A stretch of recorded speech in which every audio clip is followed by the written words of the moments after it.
I think that Rishi Sunak's government by focus groups is a mistake. It's a mistake that has been going on for rather too long. So he will have calculated from doing his focus groups in the north that people would prefer to see a series of local transport schemes across the country rather than a long winded, long drawn out HS2 project over the next 20 years.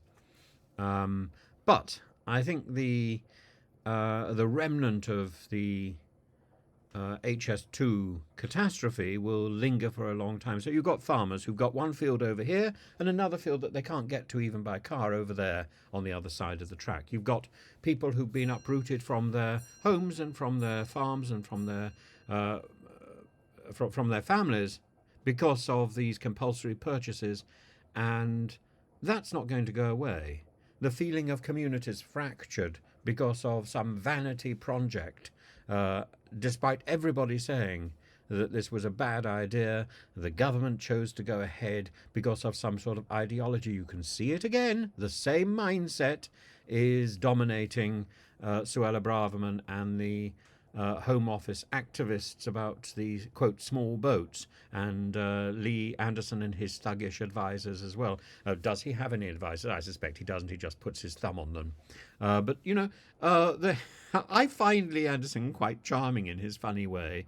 I think I would quite enjoy having a cup of tea with him. I would enjoy having a cup of tea with Suella Braverman. I have utter contempt for both of their ideas, but I like their I'm beginning to warm to their pluck, in the same way as you can admire somebody who throws bricks through a window, even if you don't entirely approve of what they're doing, and even if you're trying to count the cost of the mess that they're making. You can sort of think, well, this is a sort of Tom Sawyer approach, isn't it? This is a Huckleberry Finn approach. Not really very good for society, but it makes an interesting chapter in the novel, doesn't it?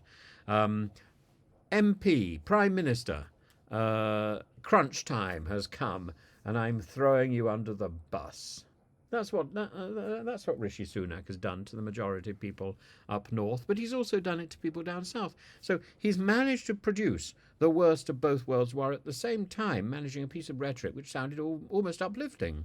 Quite an extraordinary achievement. And I'm not sure. I'm not sure um, whether it's going to go, as people digest this, as it starts to go down, as people realize there is a difference between the flavor of the rhetoric and the actual substance being delivered. People like Anthony Higginbotham, who says, no one talks to me about HS2 on the doorsteps of Burnley. Yes, absolutely.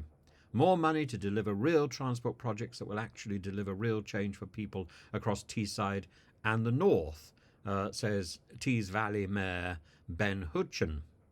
If HS2 went ahead, we would get nothing. True. But there's a big difference between that and saying let's cancel HS2. And it's difficult to know. At a time when the railways simply are not working properly, it's difficult to know how the public will respond to a negative decision rather than a positive decision. If we'd actually said, yes, we're actually going to deliver this and we're going to deliver that, great, and actually deliver, that's something tangible. But if we're not going to deliver something we've already not delivered, and if we know that the transport system is awful but we're making few more promises, what exactly are we offering? We're offering words.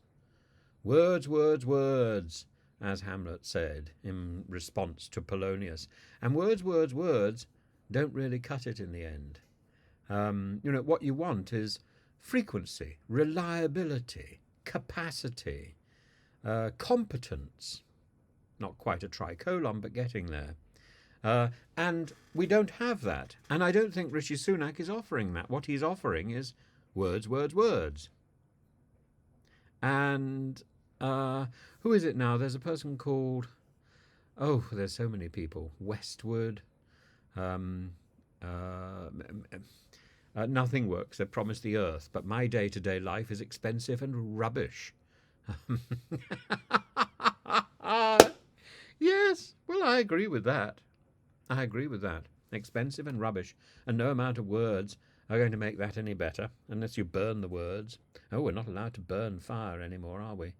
Yeah, smokeless fuel. You can't even burn words for that.